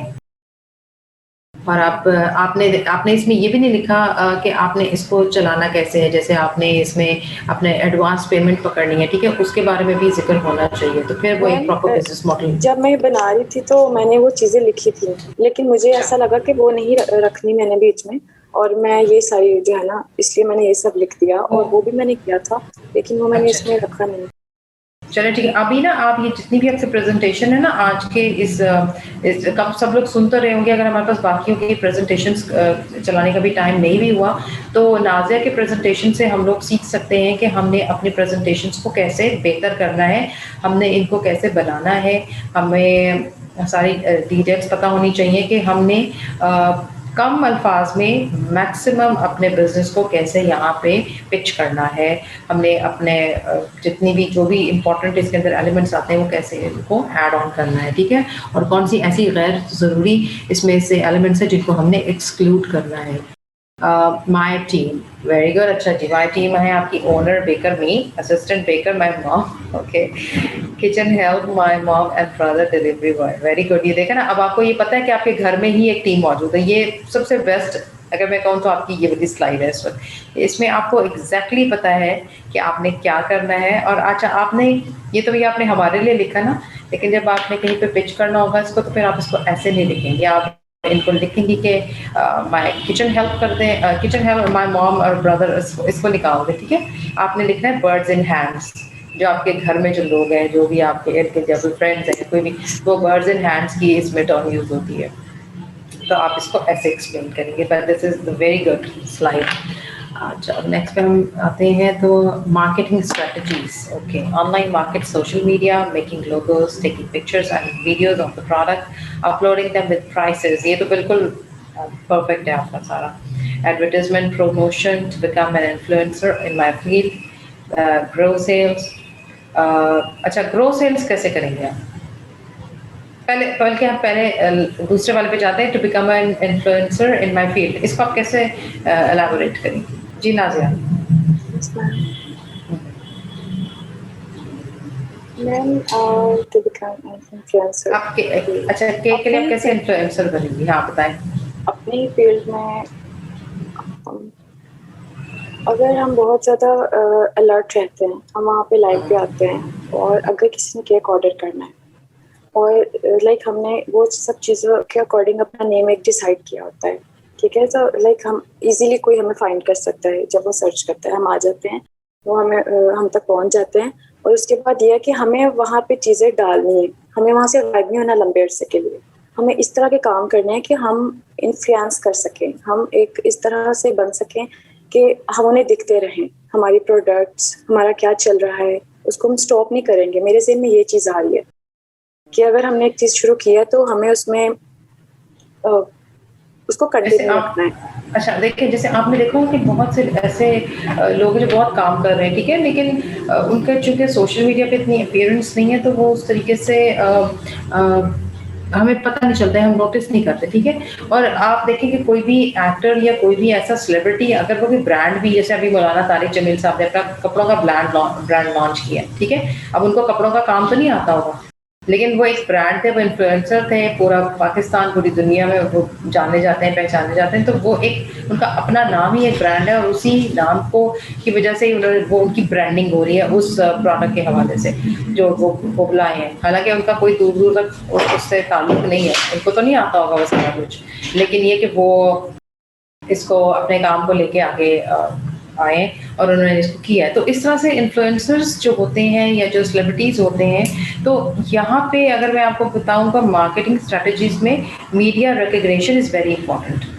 आपकी मीडिया रिकग्निशन, जैसे अगर आप काम कर रही हैं और आपको किसी टीवी चैनल ने बुला लिया कि भाई नाज़िया, आपके तो केक्स बड़े मशहूर हैं और बड़े अच्छे केक्स हैं, या आप नेटवर्क ऐसा करती हैं कि आपके कोई सर्कल में ऐसे लोग आ जाते हैं, जैसे अभी आप लोग का ये स्किलर्स का ही कोर्स चल रहा है, तो देखिए आपके पास यहाँ पे मीडिया के भी लोग आते हैं। क्या आपने कभी किसी मीडिया पर्सन से ये डिस्कस किया कि मैं केक्स बनाना चाहती हूँ, मैं बहुत अच्छे केक्स बनाती हूँ, सिर्फ इसी हवाले से? क्या आप लोगों ने कभी कोशिश की कि आप किसी जो भी आपको सिखाने या पढ़ाने लोग आ रहे हैं, तो उससे आप फ़ायदा उठा सकें?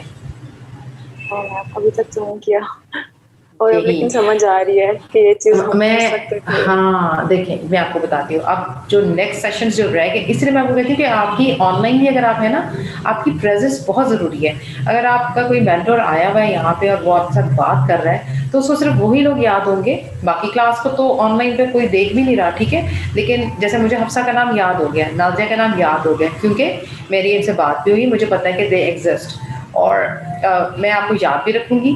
और जब आप मुझे अपने काम के हवाले से कोई भी बात कहोगी कि जी मैं ये कर रही हूँ, और एक मुझे उम्र कुलसूम याद है, क्योंकि मुझे उनका प्रोजेक्ट, उनका पैशन है ना, वो इतना उनकी आँखों से झलकता है कि मैं उनको कभी ज़िंदगी में नहीं भूल सकती। तो इस तरह से जो पैशनेट जो स्टूडेंट्स हैं, जो कि they really want to do something in their lives, और जो लोग आपको पढ़ा रहे हैं उनका फ़ायदा उठाएँ, ये कोई गलत बात नहीं है। नेटवर्किंग करें, आप उनके साथ कम्युनिकेट करें। मैं आजकल एक कुरान क्लास लेती हूँ जिसके अंदर कि आई एम अ स्टूडेंट, क्योंकि मुझे शौक है, मुझे सीखने का शौक है। ये ऐसे ही इससे रिलेटेड तो बात नहीं, लेकिन मैं वैसे ही आपके साथ इसलिए डिस्कस कर रही हूँ। तो मैं उनको डेली बेसिस पे फीडबैक देती हूँ कि आज मुझे इससे ये महसूस हुआ आज। तो वो ये कहते हैं कि तुम एक बहुत अच्छी, अभी चंद दिन हुए, लेकिन वो ये कहते हैं you are a very good student, because हमें पता है कि यू एग्जिस्ट, और तुम हमें रोज़ाना का फीडबैक दे रही हो कि तुम ये सीख रही हो या तुम्हें ये समझ में आ रहा है। तो इस तरह के, जब अगर मैं अब उनके साथ कोई बात करूँगी तो उनको पता होगा कि हाँ ये है और ये पैशनेट है, मेरी स्टूडेंट है और ये कुछ करना चाहती है। तो ऐसे लोगों की लोग खामख़ा मदद करते हैं, खामख़ा। तो ये एक रूल बना लें कि जो लोग भी आपके साथ ऑनलाइन भी हैं, उनके साथ भी आपको प्लीज़ कम्युनिकेट ज़रूर करें, अपने अपने आइडियाज़ को डिस्कस करें, अपने जो भी आपके बिज़नेस आइडियाज़ हैं उनको भी डिस्कस करें। इस तरह से जब आप मीडिया पर्सन के साथ इंटरैक्ट होते हैं, तो वो उनको पता होता है कि हाँ इसमें पोटेंशियल है, और अगर वो कोई भी प्रोग्राम ऐसा है तो वो आपको इनवाइट कर लेते हैं, जी आएँ आप आके अपने प्रोडक्ट के बारे में बताएँ। तो ये मार्केटिंग स्ट्रैटेजीज़ में ये हमें अपने दिमाग और आँखों को खुला रखना पड़ता है। हमें नेटवर्किंग बहुत ज़्यादा, जो सबसे ज़्यादा अगर मैं आपको बताऊँ मार्केटिंग स्ट्रैटेजीज़ में, networking is very important. Networking का इतना फ़ायदा होता है, और मैंने ये खुद किया है।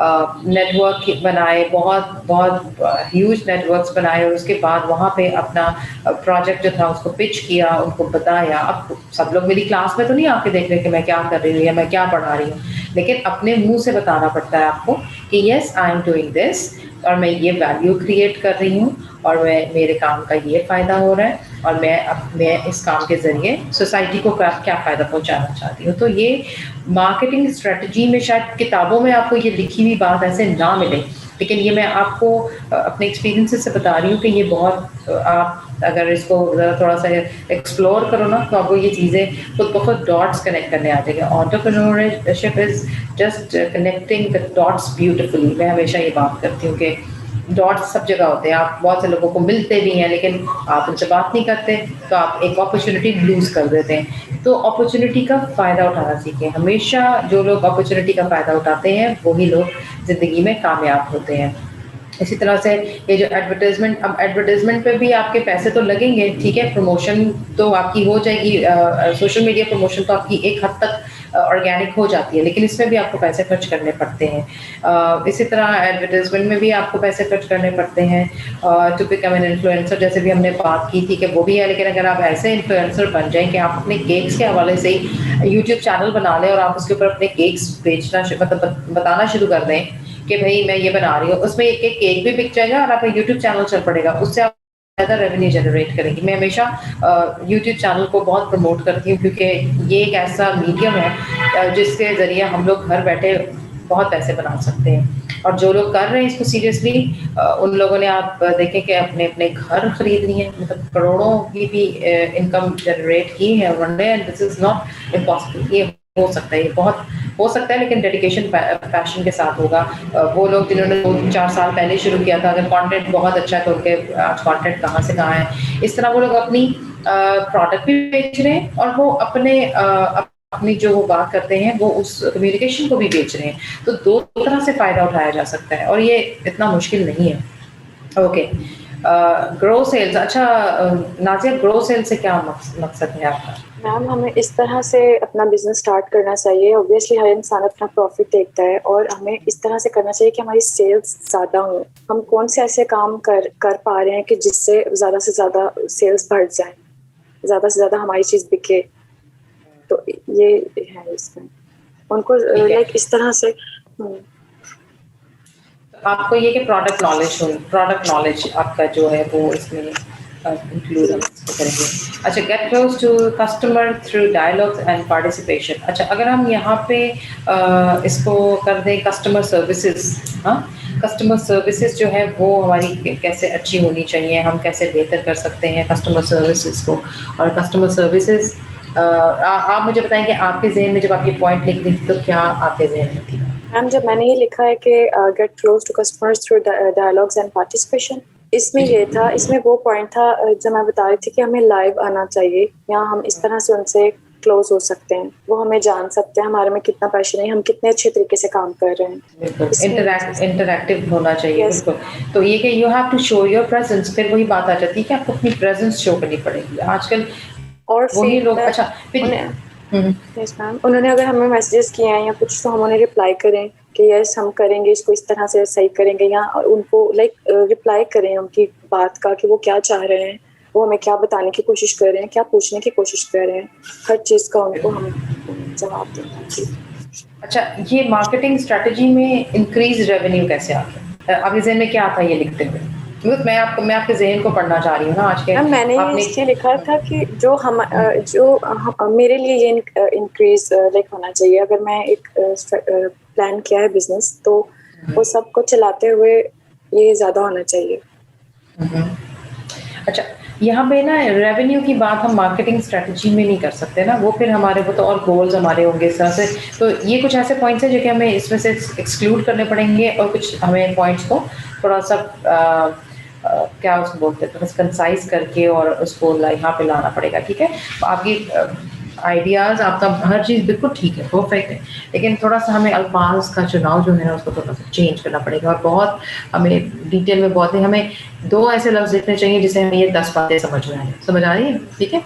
जब भी हम बिजनेस मॉडल बनाते हैं, हम कोई ऐसा चीज़ देखिए, हम रफ जो करते हैं ड्राफ्ट वगैरह, वो एक अलग चीज़ होती है, वो हम अपने लिए लिखते हैं, लेकिन जब हम इस तरह से प्रेजेंटेशन दे रहे होते हैं तो उस वक्त फिर हमें कम से कम अल्फाज में ज़्यादा से ज़्यादा बात बतानी होती है। अच्छा जी, मार्केट एनालाइजिंग जो है ये भी आप कर दें, क्योंकि एक तो हमारा टाइम भी ख़त्म हो गया और दूसरा ये कि हमारी प्रेजेंटेशन भी आज ही ख़त्म हो गई। ये ना जाए मार्केट एनालाइजिंग। मैम, मार्केट के लिहाज से हमें हर चीज़ देखनी पड़ेगी, अपनी चीज़ की लाइक मार्केट में क्या चीज़ चल रही है और हमारे साथ कौन कौन से कंपेटिटर्स हैं और इन सब चीज़ों का हमें ख्याल करना होता है। अच्छा, ये हाँ बिल्कुल ठीक है। इसमें हमें ये कि हमें कंपटीटर पे नज़र रखनी पड़ती है, लेकिन ये मार्केटिंग स्ट्रैटेजी में आता है, तो बिजनेस स्ट्रैटेजी होगी ना। मार्केटिंग स्ट्रैटेजी में जो है वो हमें देखना है कि मार्केटिंग के हवाले से, क्योंकि ये पॉइंट यहाँ पे मुझे ऐसा लगता है कि यहाँ पे से हमें एक्सक्लूड करना पड़ेगा। मार्केटिंग स्ट्रैटेजी में हम अपने जो मार्केटिंग मटेरियल है उसको कैसे बेहतर कर सकते हैं। हम अगर फ्लायर्स दे रहे हैं, ठीक है, हम किस तरह के फ्लायर्स दे रहे हैं, हम मार्केटिंग किन जगहों पे जाके कर रहे हैं, क्या हम विजिट कर रहे हैं किसी जगह का और हम अपने केक्स के बारे में फ्लायर्स बांट रहे हैं, क्या हम अपने कार्ड्स बांट रहे हैं, या हम क्या कर रहे हैं, ठीक है। तो ये चीज़ें जो हम जब मार्केटिंग स्ट्रेटजी की बात करते हैं तो दिस इज समथिंग डिफरेंट, ठीक है। तो अब ये कि मार्केटिंग स्ट्रेटजी जो है उसमें से जो आपको लगता है ना कि मार्केटिंग से रिलेटेड चीज़ें वो यहाँ पे आप लिखेंगी, लेकिन जो आपको लगता है ना कि यहाँ पे अब आज के जो सेशन इररिलेवेंट है उनको आप यहाँ से एक्सक्लूड करेंगे। और आज सब लोग अपने जिन्होंने बनाई हुई है प्रेजेंटेशंस वो उनको आज के जितने भी पॉइंट्स हमने डिस्कस किए हैं उसके मुताबिक उसको ठीक करेंगे और मुझे आज सब लोग अपना फीडबैक ग्रुप में भेजेंगे, ठीक है। तब मुझे पता चलेगा कि कितने लोग सुन रहे थे, कितने लोगों को समझ में आया, कितने लोगों को नहीं समझ में आया, कितने लोग अपने बिजनेस मॉडल को बेहतर करेंगे और कितने लोग जो है वो इससे कुछ उनके कुछ जो आइडियाज़ हैं वो क्लियर हुए हैं। क्योंकि क्लैरिटी के लिए हम लोग ये सब कुछ कर रहे हैं ना, आइडियाज़ तो सबके पास है, लेकिन उसको क्लियर कैसे करना है, उसको आपने आगे जो है कैसे आगे प्रैक्टिकली लेके कैसे चलना है। तो ये बहुत हमारा जो बेसिक मकसद है वो इसका यही है। और इसके बाद नाज़िया की हो गई है प्रेजेंटेशन ख़त्म and thank you so much. और आज आप लोग हमें बताएंगे कि हम लोग आपने आज क्या सीखा। मैम मैं आपसे क्वेश्चन कर सकती हूँ? जी जी, व्हाई नॉट। मैं यहाँ मैम इसमें 2 स्लाइड्स थी जो उनमें ही मुझे चेंज करना है ना, लाइक उनको बहुत शॉर्ट करना है और जो इररिलेवेंट है उसे निकाल देना है। जी जी बिल्कुल। तो ये कि शॉर्ट भी करना है और उसके बाद ये कि आपने उसको जो कम अल्फाज में जो आपने डिटेल्स अगर सही भी लिखी है ना तो उनको मिनिमम वर्ड्स में कैसे आपने एक्सप्लेन करना है। तो this is the whole thing, ठीक है। और जहाँ आपको कॉस्ट बतानी है उसका जो सारा एक मॉडल होता है, जैसे मुझे लिख के बताना है कि इसकी अगर ये प्राइस है और मैं इतने में तैयार कर रही हूँ और मुझे इस तरह से यही सब कह रही है ना। वो आपने इस तरह नहीं, आपने बस लिखने के कॉस्टिंग, उसका रेवेन्यू, उसका प्रॉफिट, ठीक है, ये आपने उसके ऊपर मेंशन करनी है बात कि इस ये आपने किस तरीके से करना है, ठीक है। तो और किसी का कोई क्वेश्चन? मैम हफ्सा खबर है। मैम मेरा एक क्वेश्चन ये है कि एक तो ये होता है कि हम अपनी सर्विसेज सेल करते हैं, दूसरा होता है हम अपना प्रोडक्ट सेल करते हैं। तो अगर हमें अपनी सर्विसेज नहीं सेल करनी, मतलब जैसे अब मैं स्टूडेंट हूँ तो मुझे लगता है कि मेरे पास इतना टाइम नहीं है, पेपर कभी करीब आ रहे होते हैं, जब दूर होते हैं तब होता है। तो जब इंसान प्रोडक्ट सेल करने की बात सोच रहा होता है तो उसमें देख रहे होते हैं अपनी फैमिली में इर्द बहुत से लोग, लेकिन ये नहीं समझ आता प्रोडक्ट आउटसोर्सिंग किस तरीके से करें, क्योंकि वहाँ नेटवर्किंग का इतना चक्कर नहीं होता। तो मैं देख भी रही थी, मतलब कोई ऐसा कोई प्लेटफॉर्म, कोई वेबसाइट ऐसी है जहाँ से हमें पता चले कि प्रोडक्ट आउटसोर्स कर रहे हैं, जहाँ रिटेल में हमें दे रहे हो।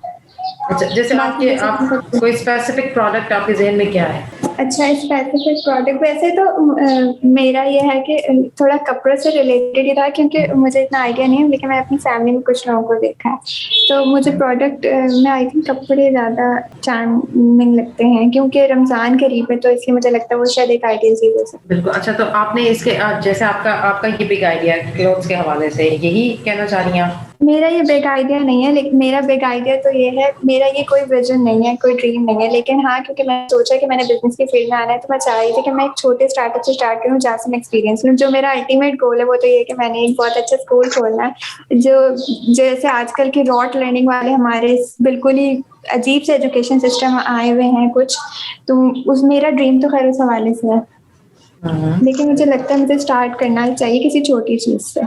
लेकिन अगर आप अपने ड्रीम में थोड़ा सा इनोवेशन शामिल कर लेना तो आपका ड्रीम बहुत आगे तक जा सकता है। आप इसको किस तरह से यूनिक बना सकती हैं अपने इस शौक को।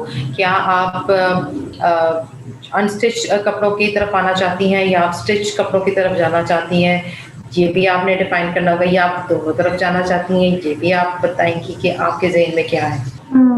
मैम ये चीज़ें आप बिल्कुल सही कह रही हो, वो तो दोनों चीज़ें हम मार्केट ट्रेंड, क्योंकि मेरी अभी इस पे इतनी रिसर्च नहीं है, बिल्कुल शुरू का मैं आपसे क्वेश्चन पूछ रही हूँ क्योंकि बस आउटसोर्सिंग के एक वो मतलब मैं ये पूछना चाह रही थी, क्या कुछ हमारे पाकिस्तान में ऐसी कोई वेबसाइट्स वगैरह एग्जिस्ट करती हैं जो इस तरीके से बताती हूँ? वो तो आप सही कह रही हैं कि आप पहले माइंड में होना चाहिए, तो वो तो मेरी उस पर ज़ाहिर वर्किंग होगी इंशाल्लाह, फिलहाल नहीं है लेकिन। ठीक है। अब अगर अब अच्छा, अभी हमने थोड़ी देर पहले कंपटीटर्स की बात की थी। देखिए, हमने कुछ भी अगर स्टार्ट भी करना है तो हमारे ज़हन में जो भी है, तो हम पहले उन लोगों को देखेंगे जो ऑलरेडी वो बिज़नेस कर रहे हैं, ठीक है? वो तो आपको इतने ब्रांड्स मिल जाएँगे, बहुत सब वेबसाइट्स भरी पड़ी हैं, उनके एड्स चलते हैं, उनके चैनल्स हैं, आप जाके कहीं पे भी सर्च कर सकती हैं, तो वहाँ से आपको पता चल जाएगा।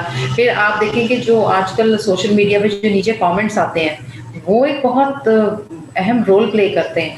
आधे से ज़्यादा तो हम लोग उस पे से सर्वे कर लेते हैं कि लोगों का माइंडसेट क्या है, या लोग क्या चाहते हैं, या लोग किस तरह से सोचते हैं। तो चूँकि मैं साइकोलॉजी की भी स्टूडेंट रह चुकी हूँ, तो मैं काफ़ी इंटरेस्ट लेती हूँ लोगों की बारे में जानने के बारे में। मुझे शौक़ है लोगों के माइंडसेट को समझने का, इंसानों को समझने का, पढ़ने का कि एक्चुअली ये चाह क्या रहे हैं। तो ये अगर आप थोड़ा-सा इंटरेस्ट लें ना लोगों के अंदर, तो आपके ये आगे आपकी पूरी लाइफ़ में, आपकी प्रैक्टिकल लाइफ़ में, आपकी पर्सनल लाइफ़ में ये बहुत ज़्यादा आपको हेल्प करेगा, जब आप लोगों में इंटरेस्ट लेते हैं। जब आप लोगों में इंटरेस्ट लेते हैं, तो फिर आप उनके लिए जो भी प्रोडक्ट या सर्विस दे रहे होते हैं, तो फिर आप उसको भी इंटरेस्ट के साथ करते हैं, बिकॉज़ आपको पता होता है एक्चुअली कि ये कस्टमर ये क्या चाह रहा है, या ये इंसान ये क्या चाह रहा है। तो देखो, हम उन्हीं लोगों को अच्छे तरीके से कैटर कर सकते हैं ना, जिनको हम समझते हैं। तो ऐसे ही हमारे कस्टमर्स भी होते हैं। तो कस्टमर्स को भी समझने के लिए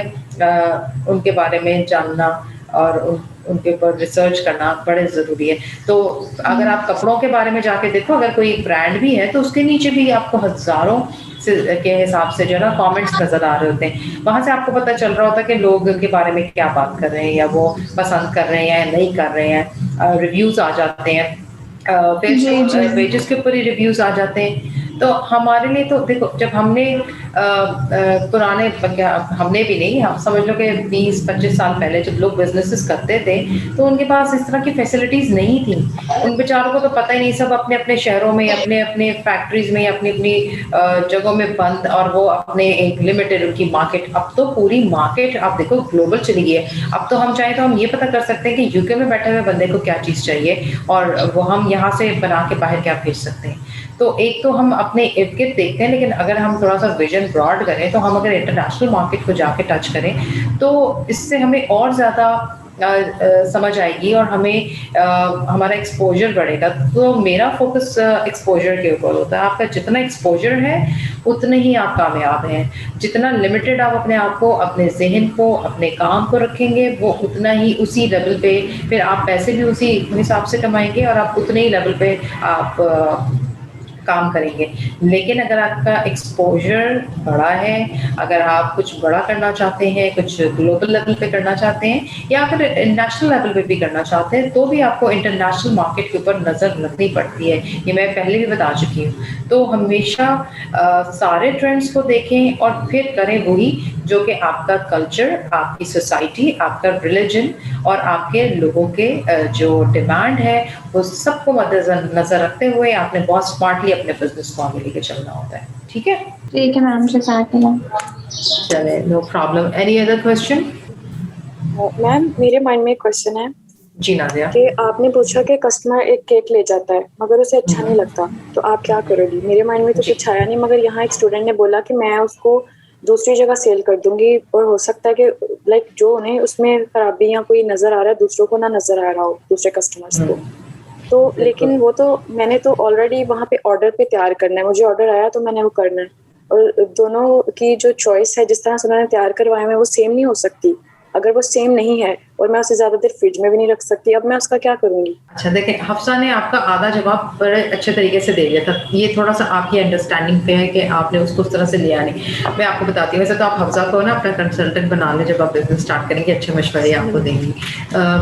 इसमें यह है कि जब आपने केक आपका वापस आ गया, ठीक है, आपने एडवांस पेमेंट तो ली भी थी, ठीक है, उसमें से भी आप ज़ाहिर है थोड़ा सा रखेंगे, कॉम्पनसेशन तो होगी और आप कहेंगे भी हम पूरी प्राइस पे तो नहीं आपको दे सकते, लेकिन अफ़ज़ा ने आपको ये कहा था कि वही केक आप कहीं और बेच सकते हैं। ज़रूरी नहीं कि हर कोई ऑर्डर पे केक बनवाएगा। कुछ ऐसे भी लोग होते हैं जिनको केक चाहिए होता है और वो आपका अगर वो आपके पेज पे लगा हुआ है और आप लिख रहे हैं कि जी ये इतने का केक था और हम इसको डिस्काउंट रेट पे दे रहे हैं, या ये इतने का केक था और हम अब इसको बेच रहे हैं, तो बहुत से ऐसे लोग हैं जिनको विदाउट ऑर्डर वो खरीद सकते हैं उसको। तो ऐसे लोग भी होते हैं। तो ये अब हमने देखना है कि हम उन कस्टमर्स तक कैसे पहुँचते हैं, ठीक है? ये आप थोड़ा उसके बारे में बात करेंगे कि भई हम ये हमारे कस्टमर मतलब हम ये बेच रहे हैं और ये ऐसा है और ये वैसा है, डिलिशियस है, इसमें ये है, वो है।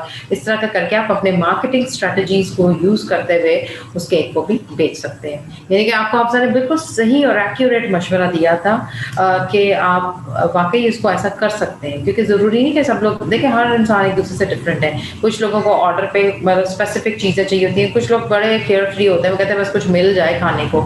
ऐसे लोग भी तो हैं ना जो बस पेट भरने के लिए खा लेते हैं, उनको इतना कोई ज़्यादा बॉदरेशन नहीं होती। तो ये सारी चीज़ें साथ-साथ चलती रहती हैं और हमें इन चीज़ों का ख्याल भी रखना चाहिए। और जितनी आज की जितनी भी कन्वर्सेशन थी, आई एम रियली ग्लैड कि आप लोगों ने पार्टिसिपेट किया। थैंक यू सो मच आप लोगों का कि आप लोगों ने बहुत अच्छे तरीके से इसमें पार्टिसिपेट किया। जी, बस मैं कर रही हूँ शहरियार, मैं वाइंड अप कर रही हूँ बस, और अल्लाह हाफ़िज़ ही कह रही हूँ। और अगर आपके कोई क्वेश्चंस या क्यूरीज़ हैं तो आप लोग प्लीज़ मुझे ग्रुप पे मैसेज करें, और प्लीज़ फीडबैक आज आप ज़रूर देंगे, जितने लोग भी सुन रहे हैं और जितने लोगों ने अपने बिज़नेस मॉडल्स बना लिए हुए हैं। किसी को कोई हेल्प चाहिए तो वो मेरे से पर्सनल क्वेश्चन कर सकता है। I will be there. Thank you so much everyone. अल्लाह हाफ़िज़।